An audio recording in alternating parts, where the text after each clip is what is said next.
एक गांव में मोना नाम की एक लेडीज टेलर रहती थी। मोना और उसका पति गांव में बहुत प्रसिद्ध थे। आखिर होते भी क्यों ना, कपड़ों की सिलाई ही इतने अच्छे से करते थे।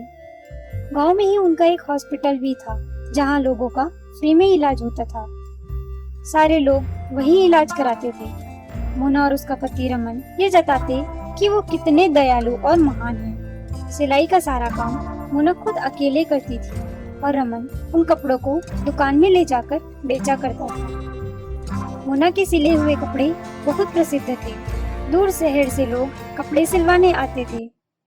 अरे बहना, तुम इतना अच्छा कपड़ा सिलाई की हो कि कहीं और से सिलाने का मन ही नहीं करता। जी हाँ, हम सिलते ही इतने मेहनत और दिमाग से हैं, तो आपका मन क्यों नहीं करेगा यहाँ से सिलाने का? हाँ जी, सही बोले हो रमन जी, आपके जैसा टेलर नहीं देखा। आप गांव वालों की इतनी मदद भी करते हो। गांव के सभी लोग आपके कारण ही इलाज करवा पा रहे हैं, वो भी बिल्कुल मुफ्त में। आप ना होते तो ना जाने हम लोग का क्या होता। राम राम, ऐसा ना बोलो भाई, ये सब तो आप लोगों के प्यार के कारण ही संभव हो पाता है। एक रात की बात है। मोना और रमन रात 12 बजे अपने भूतिया रूप में आ जाते हैं। और मेरी मोना, इस बार कपड़े थोड़ा और बढ़िया सिलाई करना। हॉस्पिटल में लाशों की संख्या कम हो रही है। इस बार ऐसा कपड़ा सिलना कि पूरे के पूरे गांव वाले हमारे कपड़े दोबारा खरीदने आए और हमारा कपड़ा पहनकर ही हमारे हॉस्पिटल की ओर भागे। हा हा हा हा। अच्छा जी, समझ गई क्या करना है। मोना जादू से कपड़े तैयार करती है। लो जी, आपके बढ़िया कपड़े तैयार हो गए हैं। ठीक है मोना, इस बार बच्चों की संख्या बढ़ने वाली है। कपड़े जो मेरे दिमाग से बनाई है। उन कपड़ों को एक भूतिया जहरीले कीड़ों से भरे बाल्टी में डालती है, ताकि वो कीड़े उन कपड़ों में समा जाएं, जिससे बच्चे जब उन कपड़ों को हाथ लगाएं तो वो कीड़े उनके सर में चले जाएं और बीमार होकर हमारे हॉस्पिटल में इलाज करवाएं, जिससे हॉस्पिटल की चुड़ैल और पिशाचों को ताजे ताजे खून पीने को मिले। बेचारे गांव वालों को यह भी नहीं पता था कि कपड़े बनते कैसे हैं। गांव वाले के बच्चे मोना के सिले कपड़े पहनकर ठीक रात 12 बजे बीमार हो जाते। फिर उनके हॉस्पिटल में जाते, जहां चुड़ैल नर्स रहती थी, जो उनका खून चूस लेती थी और बच्चों को मार डालती थी। कुछ दिनों बाद उस गांव में एक साधु बाबा आते हैं। उन्हें पता चलता है कि इस गांव में बच्चे एक के बाद एक मरते जा रहे हैं। यहाँ बच्चों का अचानक 12 बजे तबीयत खराब होता है। फिर बच्चे हॉस्पिटल जाते और वहाँ से वापस जिंदा नहीं आते। प्रणाम बाबा जी। बाबा जी, हम लोग अपने बच्चे को उस टेलर के सिले कपड़े को पहनाते हैं और जैसे ही रात में 12 बजता है, बच्चों को सांस लेने परेशानी होती है। फिर बच्चों को हॉस्पिटल ले जाते हैं, जहां नर्स एक रूम में इलाज करने ले जाते हैं। फिर कुछ घंटों बाद में बच्चे मर जाते हैं।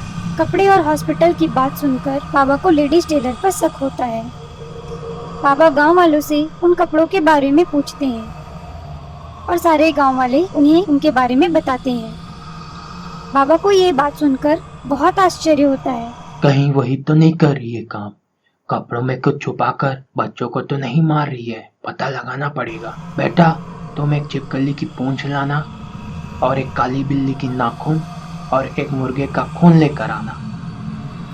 बाबा गांव वाले से उस दर्जी के सिले कपड़े को मंगवाते हैं। साधु बाबा उन कपड़े में उन चीजों को लपेटकर आग में डाल देते हैं। फिर बाबा को पता चल जाता है कि वो टेलर कोई इंसान नहीं बल्कि एक चुड़ैल है, वही इन बच्चों को मार रही है।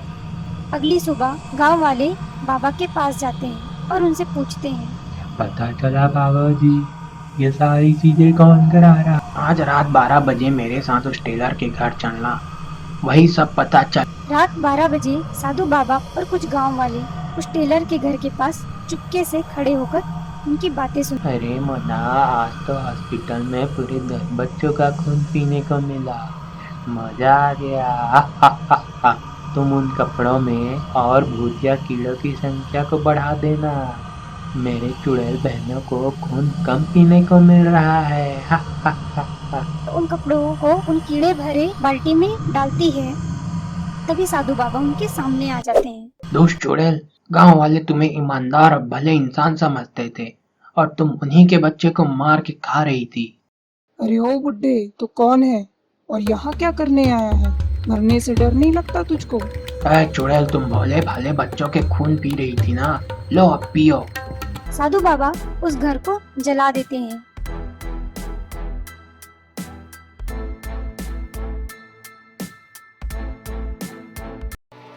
फिर वो सारे लोग भूतिया हॉस्पिटल के पास जाते हैं। क्यों रे बुड्ढे, तू यहाँ क्या करने आया है? मरने का इरादा है क्या? और तुम गांव वालों, तुम्हें भी ऊपर जाना है?